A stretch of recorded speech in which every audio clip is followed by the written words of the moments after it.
binds to polysaccharides, and a lot of this work, the fundamentals behind it was what I came across while working in Nottingham. So I was postdoc with GLEB on an industry-funded project, and we wanted to make spun fibers for plant-based meat.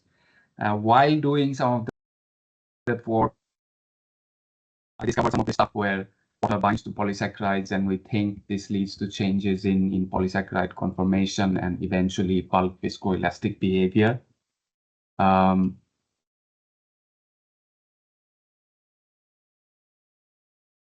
So right now I'm based at the Technical University of Munich, and we have a neutron source in here, so which we can see in the picture right there. So the egg is the old nuclear reactor, and the block here is our new nuclear reactor. If you fly into Munich, and then if you are sat on the right-hand side windows, right? If you just look out of the window just before landing, you can see both the two reactors from the airplane. My office is slightly between, just about here between both the two reactors, so it might be or might not be a good place to have an office, but so before this, I was in Nottingham in Southern Bonington for 3 years, and then I was doing my PhD before that from Tezpur University in India, and then I had this split site placement as well at the University of Leeds. Right now I'm funded by the Marie Curie Actions, and so slight overview on my research or what sort of stuff I do. So basically, I work in these soft matter systems and how they self-assemble, where I study stuff right from the nanoscale to the macro scale behaviors, and a lot of this work is supported by molecular simulations from polysaccharide chains to sort of finite element modeling, where we study these extensional flow behaviors as food sort of as we swallow food. A lot of this work is again supported by small angle X-ray scattering, neutron scattering as well, which is something I have got into at TUM, and then rheology, both shear and extensional. And I was also doing some of this work on sort of modified polysaccharide surfaces. This work was with Vincenzo and a startup at Cambridge, Pulpex. So they were sort of trying to develop these biopolymer films that go inside inside cups, so as to replace the current plastic coating that they have on the inside. While at Nottingham in plant sciences, I was also involved in this quite exciting project actually, where we take plant root hairs and then sort of squeeze them and de-squeeze them using osmotic pressure. And then from the image analysis, we can sort of get these rheological behaviors out for small systems, like plant root hairs, which are like, I don't know, like 5 microns or something, or 10 microns, if I remember right. It might give an impression that I sort of try to do everything, but the bottom line of all of this research is again how polysaccharides hydrate, and then how macroscopic behavior sort of emerges out of it. I sort of made this video. So so usually there is this concept that polysaccharides are flexible in good solvents, and then they sort of collapse in poor solvents. So let me change the pointer. So we'll try to do a small experiment today, where I have 3 polysaccharide solutions. The polysaccharide is pectin, 70% rhamnogalacturon 1, and comes from okra. The second one has a slight bit of glycerol added to it to change the solvent condition. And sample 3 has a lot of glycerol, so tends more towards poor solvent behavior. And then we can do a small extensional rheology experiment here. And then I'll pause the video here for a moment, and everybody can make a guess to which filament would snap first. I'll play the video for slightly bit longer so that we can observe which filament sort of snaps first. 1 and 2 are, one is still there, one is still there. Oops, sorry.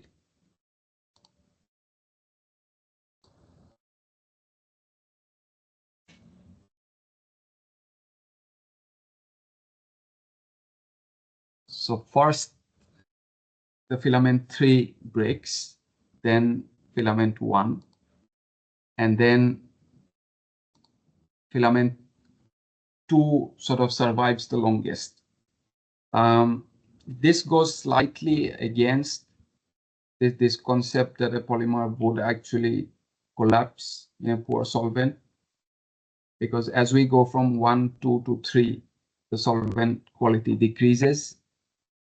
These were some sort of experiments I was doing in Nottingham, which sort of pushed us into this direction that there is this intermediate state in between where these chains are very flexible, and that leads to sort of this longest relaxation in the chains. So we have this extensional rheometer at Food Sciences in Southern Bonington. So we put some of these samples in there and put some of these samples in there. So essentially it's a gap where you put the sample in and then stretch it. And from the decay in the filament diameter, we can get these very nice relaxation time and extensional viscosity measurements. So we took the same polymer, this pectin polysaccharide from okra, and then sort of increase the amount of glycerol in the solution. When we put them on the rheometer and then measure the relaxation time and extensional rheology, so here we have the extensional viscosity, and here we have on the x-axis the relaxation time. Both of these units have been made dimensionless so that we can compare them against each other. We see in water they have this very nice flexible behavior, but then as we sort of start to go towards 80% glycerol, the chains start to adopt this rigid behavior in their conformation. We sort of put this data for test with Peristol 2500 and this other polymer and xanthan as well. So xanthan behaves more like a rod and Peristol 2500 behaves like a coil. And then these two standards sort of fit very well with the flexible and rigid chain behaviors. So at that point, we sort of had this idea that by changing or tuning this solvent condition, we are able to sort of change the conformation in this same polymer. The idea is not new, of course, it's quite well known, but what sort of got us fascinated was we did some MD simulations to study how the water sort of locates itself around this polysaccharide chain, and that sort of was the first breakthrough we achieved, because this plot right here is from MD simulations, and it shows the radial probability distribution of finding a water molecule near these polysaccharide chains. The first peak here would be the first solvation shell of the polysaccharide, which is 0.28 nanometers, which is exactly the nearest neighbor distance between two water molecules. What was interesting for us was as we bump up the amount of glycerol, initially the amount of water in the first solvation shell goes down, and that is when the polysaccharide starts to expand. As we continue to put more glycerol in there, the amount of water, or the statistical probability of finding a water molecule in the first solvation shell goes up. So here for 80% glycerol, it is almost 50% higher than bulk. And that's where the polysaccharide starts to collapse. We had this idea back then that the statistical probability of finding water near the polysaccharide actually controls the expansion and collapse of these chains. And then sort of the project ended, but then sort of it gave me the foundation to write for this Marie Curie fund. And then well, I wrote the Leverhulme and the Marie Curie, both the same proposals. Leverhulme said no, but Marie Curie said yes. So I came to Munich. In Munich, I sort of started again with the fundamentals, because I thought it would be really important to know how much water is actually bound and how much water just wants to stick around the polysaccharide. When I first started here last year, I started with these DSC experiments because when I started, I mean, ice formation was quite interesting to me back then, because if we look at the inset in here, this is the melt profile for the ice, which exactly starts to melt at 0 degrees. And then it sort of starts to tail off. But then if I take the same polymer and then hydrate it to, let's say, 67%, I'll come back why 67%. The ice melting behavior is sort of completely different, where the ice melting starts at about -15 degrees, which of course would mean that a lot of this ice is not let's say crystalline, but rather amorphous ice, which starts to melt at this lower temperature. So I did this series of experiments where I changed the amount of water in this polysaccharide, and then we sort of reached this magic number of 50%, where below 50% all the water is bound, and then above 50% we see this sort of intermediate bind behavior in water. So means, yes, there is bound water plus some intermediately bound water as well, which does not form this perfect crystalline ice.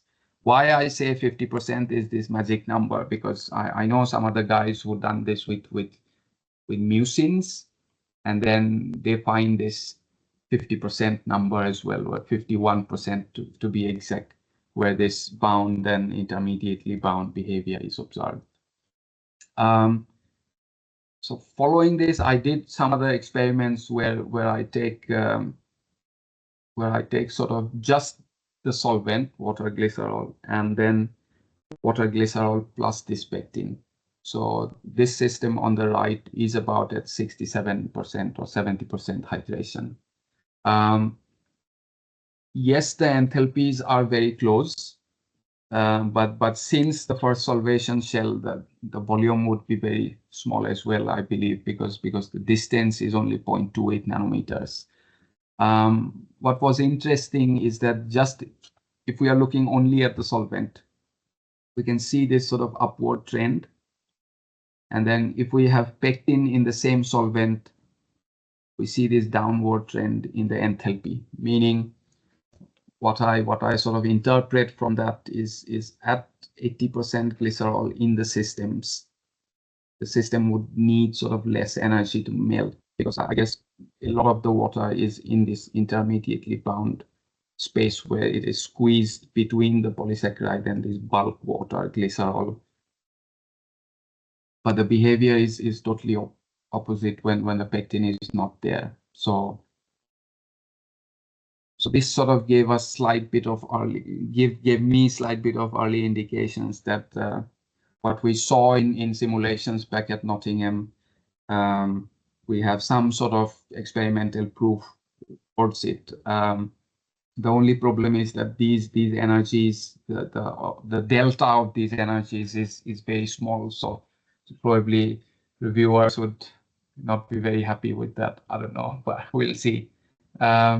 But these experiments sort of laid the foundation for the neutron experiments that I wanted to do, because all of these neutron experiments are based on competitive proposals, and they want the user to at least know what they are talking about. So these experiments really laid the foundation for experiments last year at IN13, and then the D11 as well. So the IN13 is sort of, we look at the it's a spectrometer. We look at these energy decays. The D11 is more of a small angle neutron science experiment. But last year was sort of a neutron nightmare, to be fair, because I went for 2 beam times, and then on the first occasion, the chopper of the spectrometer failed. So we were there for 5 days eating nice French food and everything, but the experiment did not work. Went back there 2 months later for D11, and the shutter failed on the instrument. So again, some nice French food and roaming around in Grenoble and the Alps. But then this year sort of has been nice. So this year I went to the ISIS, back to I.L.L again, and Alba as well in Barcelona, and things are looking slightly okay this year. So at the IN13, so this blue big thingy here is the IN13 spectrometer. And then once we go up there, then we find this big hole in the ground, which is the cryostat. So we pull the entire thing out, and then the sample goes in a flat cell, and then everything, the cryostat goes back in there. We align it to the beam, and then after pressing all the right buttons and everything, it starts to work. So usually one sample needs about 12 to 14 hours. What we did in this experiment was we initially cooled the sample down to 50 Kelvin, and then we started ramping it up to 300 Kelvin, which is close to room temperature. So we did a dehydrated pectin sample because we wanted to sort of subtract out the internal dynamics in pectin. I mean, it's a dry sample, so we don't believe we'll get these long-range relaxations, but however, we have these methyl groups and stuff which might relax, and some of the behavior might come up. So the idea of running the dry pectin sample was that. We also had a sample that was 62% deuterated in D2O. The data, I have not shown it in here because it's sort of similar to the dry pectin. Slightly more dynamics than the dry pectin, obviously, which I think comes from these methyl groups in the pectin, but it was very close to the dry pectin. The interesting data set that we observe here is the plot in red. So when the elastic scattering intensity is 1, so the incoming neutron hits the sample and is scattered, there is no energy loss because there are no dynamics in the system. As soon as dynamics in the system start to kick in, the incoming neutron would go hit the sample, do a little bit of momentum transfer, gain some energy or lose some, and then go fly out to the detector. So based on the amount of this momentum transfer, we sort of try to find when dynamics start in the system. So the inset is the mean square displacement. And then for this system, red, it was pectin, H2O, and then I have put in some amount of deuterated glycerol in there because I don't want to see the glycerol, but rather the water. So it was very interesting that we saw that the dynamics started exactly at 225 Kelvin. And going back to literature, 225 Kelvin is actually when dynamics start for, water in, let's say, nanoporous silica or in confined matrices.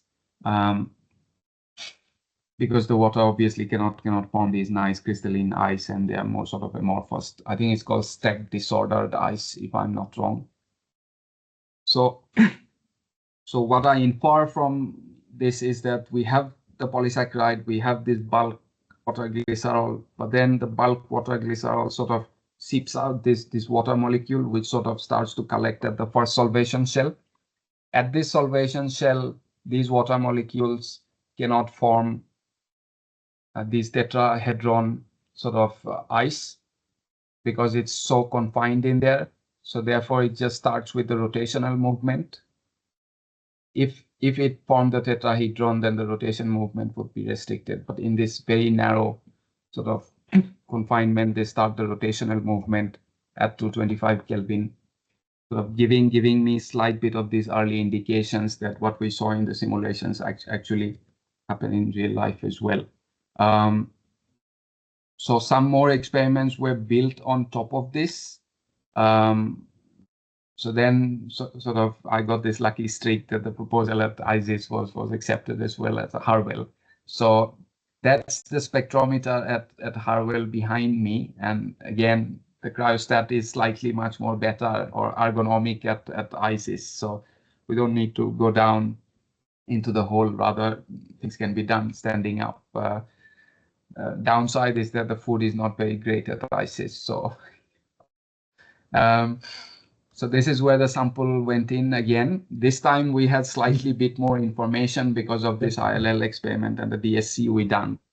So we did this quasi-elastic scattering experiment where, again, dynamics lead to this big broadening because of the momentum transfer in neutrons and the sample. So we tested 3 samples there. We asked for 4 days, but we only got 2. So some of the experiments maybe need to be done in the future if the next proposal comes through. So we did dry pectin again, and then 30% hydrated pectin and 70% hydrated pectin. So 30% hydrated pectin, all of the water is still bound, you remember from the DSC. And at 70% hydrated pectin, we will have this intermediately bound water in the systems.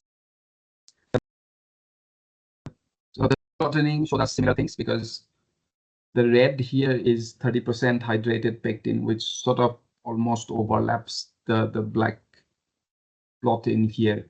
But as soon as we go up to 70% water in the system, we see this quite significant big broadening in there. This figure 4, yeah, I should have removed that figure 4 because yeah, it means nothing in this context. But this is the system with the 70% water in there. So the blue is our data, and then I fit it with 2 Lorentzians because I sort of expect to have these 2 relaxation modes in there, one from the chain and bound water, and probably the second from the intermediate. And 2 Lorentzians fit this data quite well, I would say. I mean, yeah, I need to play a little bit more with the fitting, but seems to be okay at this point. And we extract the full width half maxima from these 2 Lorentzians. We get this 2 different sort of diffusion behaviors. I say one with the slow mode and with the other with the slightly faster mode in there. So the slow mode, of course, I think comes from this bound water and the pectin in there, and then this slightly fast movement comes from this intermediately sort of not very well bound water. I won't say exactly that this is jump diffusion behavior, although it looks like that, but of course there is translational and rotational diffusion. I had this concept because it is so confined that there would be only rotational behavior in the water, but unfortunately with this experiment we cannot sort of isolate translational and rotational diffusion. We had about 24 hours. Each of these experiments again takes about 8 hours to run on a single temperature. We did 2 temperatures in the hope of getting some Gibbs free energy and stuff, but that data still has to be analyzed. We didn't get enough chance to test the glycerol hypothesis because of limited time, and one of my proposals is in now, so hopefully ISIS will give me the green light to go over there again and test this glycerol hypothesis. But all in all, I mean, at least as of now, what I know is that with the DSC and some other experiments that I have done, which probably I can show. No, I don't have a slide for that, but that was with dielectric relaxation, where we again see that at high glycerol content, the overall system sort of relaxes faster. Gleb and I were actually having a chat about this, and we're trying to use some of these mixing rules in entropy and then try to see if we can justify this using that. But But right now, I think what we know is that there are these two distinct two-state hydration models in pectin systems at least, and probably glycerol does shift the equilibrium between the tightly bound and intermediately associated water in these systems, which again leads back to the change in conformational behavior, which we saw initially with the extensional rheology experiment. So I would say right now that yes, probably glycerol does shift the equilibrium between tightly bound and intermediately bound water. And this shift in equilibrium actually leads to change in conformation of single polysaccharides, which leads to bulk behavior in rheology, in extensional rheology. One of the key things that I hope to do someday is use this sort of findings to probably we would be able to comment a little bit on polysaccharide folding behavior, which well, at least polymer physicists would say that it is completely stochastic. I don't believe so, because if we look around us, all of these trees and everything, the apple and oranges, all of that has structure. And I don't know how so much structure comes out of something inherently stochastic. So hopefully I will be able to analyze some more of this data. And then I am in EPNOE in Sweden in August, I think. And if I see you guys there, then probably we can talk more about this. And hopefully I will analyze some more data by then, and we'll see. But acknowledgements, yes, Daniela, she was instrumental in the I.L.L experiment. Francesca as well, she's instrument scientist for the iron-13 spectrometer. Mona is super nice. She's at ISIS at the IRIS spectrometer. Leonardo is in I.L.L as well. Christopher is my line manager in here, and Gleb, of course, I mean, he's always giving me these very nice, interesting ideas and stuff. And Ricardo and Luis are my undergrad thesis students, so they are very nice as well. We are now, Ricardo just submitted, and we are I'm continuing to work with Luis, and then we are doing some nice experiments where we see that we take these bottle brush polymers and then we clip off some of the chains. So depending on the amount of side chains as well, this conformational behavior in these polysaccharides change, and we'll see in the coming few months. It's quite exciting, and let's see. And of course, for two men and the Marie Curie for paying for all of this. Yeah, and thank you for your attention. Yeah. Thanks, Pallab. Scheffler is a very famous golfing name. Scotty Scheffler is one of the leading golfers at the moment. I'm sure it's not the same guy as your undergraduate supervisor. That's good. Did you go through College 8 to get this funded? You know, the funding process. Which one? With your supervisor to get the beam time on IM13. Did you go through the application process, or did your supervisor? Oh yeah. I mean, I submitted these proposals. So with the proposals, I have been sort of quite lucky, because the first proposal I submitted was PSI in Switzerland, and they rejected. But after that, sort of I got these proposals for I.L.L, ISIS, ALBA, and Chris has been very instrumental with this, because he sort of put me in touch with all of these right people, and then provided feedback on some of these proposals as well. So yeah, I'm very thankful to him for that. Yeah, but why did you choose pectin? That's one of the most trickiest of polysaccharides in terms of its. Yeah, I mean, choose amylose or something simple. Pectin, I mean, the specific pectin from okra is nice, because the neutrons and the X-rays and everything, they came in now. But initially, back in Nottingham, when we were still working, the primary technique to find relaxation time for me was extensional rheology. And since these molecules are so large, they are about 11 million Dalton. So we can straight capture relaxation time from extensional rheology measurements. But amylose, yeah, it won't give that sort of extension. It's so initially, yeah, because of because of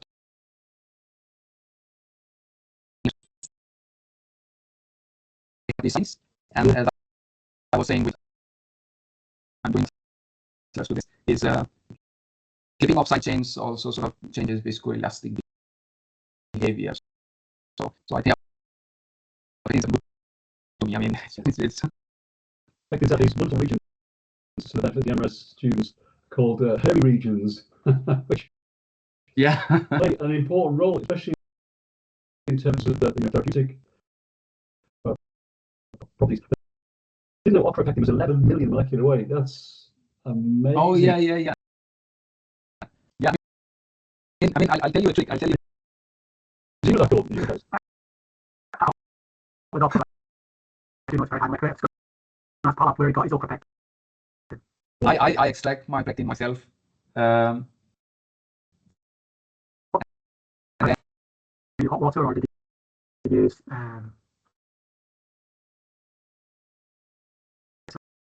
okay. No. I do the hot water extract, but I get them from fresh okra. The problem is if we get them from frozen okra or from dried okra, you don't have that high molecular weight anymore. If it is dry, you also lose the side chains. So that Nottingham, I mean, I did this for about, I don't know, I mean, 3 months or something, just trying to extract them from different sources. And we optimize all of this. We optimize the extraction temperature, which sort of gives us the highest extensional reality measurements. Temperature plays a big part as well. And of course, people use checking agents and stuff, but I haven't gone into all of that. So I just use okra, and then of course centrifuge at 10,000 to get all of these cellulose out and do the ethanol fractionation, and relatively is clean. I have a suspect that there is this peptide chain attached to okra because I saw a small 8 to 10 kilodalton fragment on electrophoresis, which may be from an attached peptide that's present in okra, but I don't know yet. I don't know. Some people have reported about this small peptide that's attached to this okra pectin. And what's the reason for using the glycerol? Is it just to slow things down, or is there a functional reason why glycerol is in there?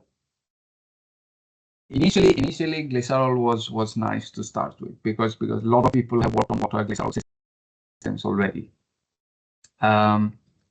Plus one of the main drivers that sort of initiated this research was the funding from Motive, and they were this plant-based meat ingredient supplier. So they were also slightly happy that glycerol is sort of food grade. But however, glycerol is not necessary because if we compare, let's say, the density of the solvent or the dielectric property of the solvent, for some of the states of water glycerol where I see this maximum extension, that can be also replicated with sucrose or with acetonitrile. So glycerol is just this co-solvent that is sort of doing this competition for water with the polymer. Okay. But however, it's not necessary that someone should use glycerol. Okay. Great. Anyone else got any points for Pallab, suggestion or query?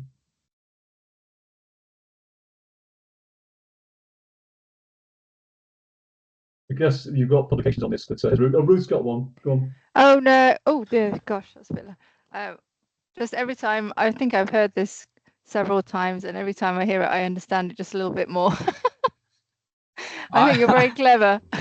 No. It's just this, building story which has not sort of found Yeah, it's its really interesting. final destination yet. Yeah, well done, Pallab. It's very frustrating, I think, that you go to these, you book this time. I mean, it seems like everyone I know who've gone to these synchrotrons, and like the first day or something is just trying to get things to work. Yeah. There's no way of sorting that out. I guess, whenever you go to a new piece of equipment, it's something's not quite right, isn't there? Yeah, I don't know. I mean, Seems a shame. that's there, but cycles are about 2 to 3 months, and then they try to fit in as many proposals as they can within the cycle. And well, therefore, if you ask for 5 days, you get like 3, but then we work with what we get. You walk around the clock. You work round the clock, don't you? Yeah. That's 24 hours. And again, for the benefit of the MRS students, it really is exciting if you go to one of these facilities. I mean, there used to be one at Daresbury in Cheshire. Then, of course, that moved to the Harwell complex. There's other units in Paris. There's one in Berlin, Geneva, of course. And Grenoble, it's still, we still use this as UK. It's still allowed to apply to use this facility. But you get your beam time, and you're given as part of 3 days, and you have to use those 3 days. And it's tough. If the beam is down during those 3 days, then that's it. They don't allow you extra time. So while it's working, you just do the experiments, and you do a shift. You do a rota system, Pal, with your supervisor. Did you spend time on? And no, I mean, well, last time I was there, I had a student with me, so that was slightly nicer because we can do the shift. But this time when Chris was with me, we cannot do the shift because 2 people need to be there while doing the change just for safety. Yes. So, but there's usually we both beam need to be there at the someone same in charge time. of the beam. Yeah. Is someone in charge of the beam that's always there? Well, I mean, Francesca was the instrument scientist on this, and then she will initially, come in and set up everything. But then, yeah, it depends. I mean, if somebody would, of course, ask for more assistance, she's happy to help. I mean, but since I've been on that instrument last year, so I think she was slightly bit more comfortable to letting me run this $1 million device. And that's right. It's very exciting. So if you ever get a chance to do this, then grab it. And of course, they're usually in interesting places. This one particularly in Grenoble. My son seems to think so because he stayed there for a permanent job, and it's good fun. Okay, and that's interesting what we said. So you've been doing this. Basically, the university has changed from here to the Technische Universität München, but the bloke is the same, which is Pallab, and the project is the same, essentially. Yeah, you've been allowed to carry on. I mean, there is a lot more to learn about this because I have a colleague here. He's instrument scientist on this neutron spin echo backscattering device, and they sort of see similar things as well in cellulose, where sort of this water dynamics sort of speed up in these confined cellulose, and he's not using glycerol, he's using something else. And that research is more and more sort of geared towards polymer batteries, but they see the same stuff as well, where at these confined interfaces the dynamics speed up. And fantastic. So look forward to some more great papers out of all this. Yeah, I mean, well, you remember, Steve, I mean, you are on the paper as well. I mean, we sent it to Nature Communications, and then, the reviewers were like, no, this is not possible. I mean, it's not this way. But sort of, I'm still on it. I want to prove that they are wrong, but we'll see. Where's it going to go? Scientific reports? No. My plan is to send it back to Nature Communications, but I was waiting for this neutron experiment to work. Okay, good on you. So it's actually got through. You actually got through the filter system, which is excellent with Nature Comms. And then yeah, let's hope these extra experiments will see it through. So it's the same. Yeah. Hopefully, I mean that's the hope, but yeah, we'll see. Nature Communications is one of the leading journals. It really is just a step down from Nature's main. Yeah, I mean now it has been sort of more than 1 year, and then if Nature comes on the this review that I will submit with the revisions, and then I will probably send it out to Carbohydrate Polymers or something, because it's I don't know if it is worth the wait or not anymore. Oh, definitely. I mean, you try and get them into the top journals. You usually have to do. We had a paper.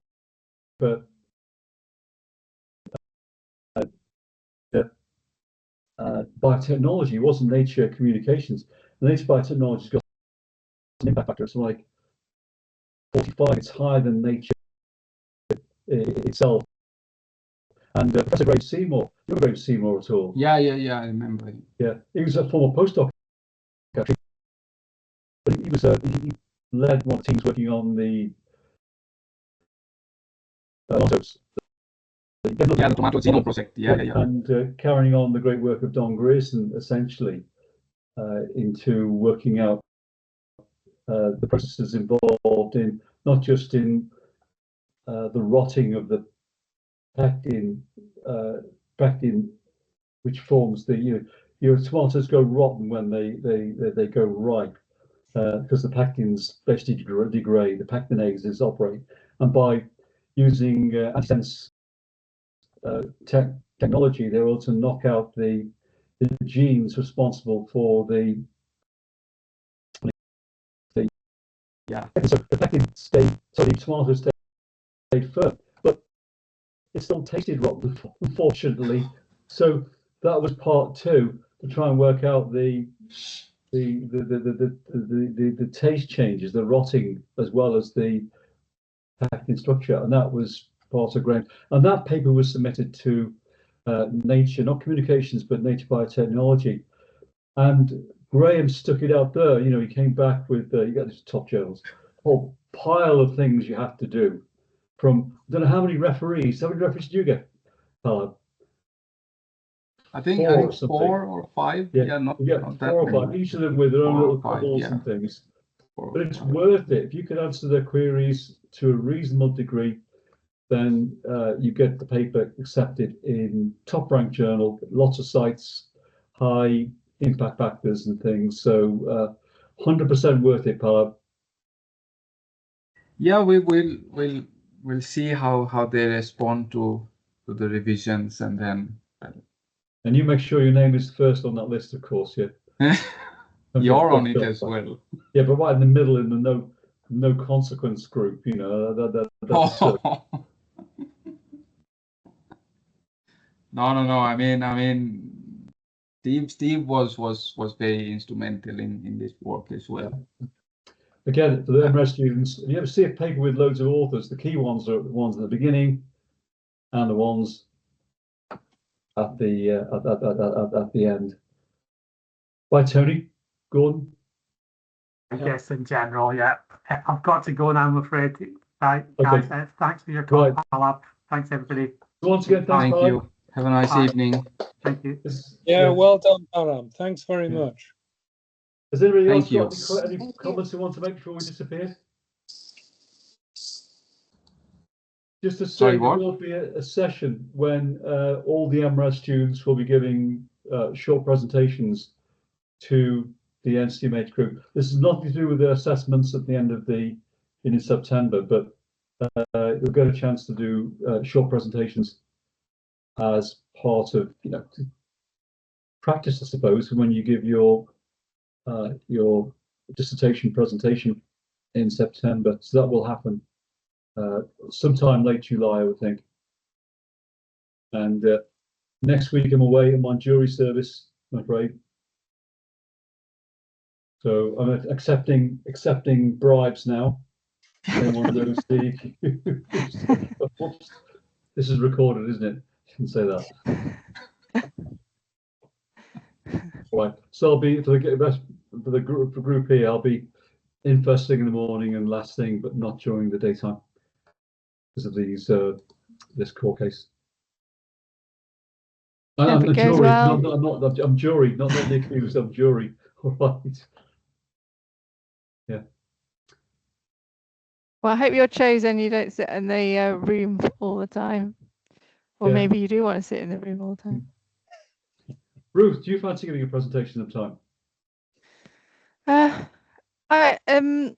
lot of my work is industrial work.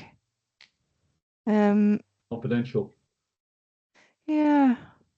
Do you want me to? I could do a presentation on my PhD, but it's quite old. Okay, we'll check when Gleb's. Might be interesting, especially with the MRS students, but when Gleb's around. Yeah. See what I could talk about. Yeah. But Yeah. Gleb wasn't your supervisor. It was, who was your supervisor? It was For my PhD. Bettina. Oh, Bettina. Yeah. No, it's all out there now. It's not restricted anymore. So I could if you wanted me to. Okay, if I can we'll do that. remember. We'll also ask Bettina to find. We want to find out what she's been up to. Last, I know with Sandra or something. What, ask Bettina to speak? Yeah. Oh yeah, okay. Yeah, people are I'm away beginning of July now on holiday. I guess people are going to be on holiday in July and August, Yeah. aren't they? We'll do it probably September. Oh, good. We'll get Be interested the to see MRS what. students won't escape. They'll be giving something at the end of July, and there's also Jacob keeps on eluding us. Very busy. Yeah, you've done one, haven't you, Tony? You did one not long ago. Yeah. Yeah. You can put me down for September or later if you like, but it'll be, if you like, catch up on new publications that are, let's say, relevant. Yeah, Well, I'm happy and so to do. there's that meeting there's a carbohydrate meeting. No, not the FNOE meeting, Pallab. There's another carbohydrate meeting in September, RSC carbohydrate group. Yep. So maybe there'll be something said about Chris Lawson, the chap who we talked about before, who died. Yeah. And Tony and I might be doing a special edition of carbohydrate research. Not sure yet. Yes. Wait and see. Yeah. Give it some thought. Well, guys, so next, I don't know, in 2 weeks' time. Oh, sorry. We'll have to see what's happening 2 weeks' time. Yeah. So Okay. I'll be on jury, but if not, it'll be the end of July when the next talk is, and it'll be the MRes people. Okay, sounds good. Right. Okay. So see you Bye. Have a nice evening. I see you, Thanks, Pallab. Pallab. I see you, everyone. Tony. Bye. See you. Bye. Thanks. Bye.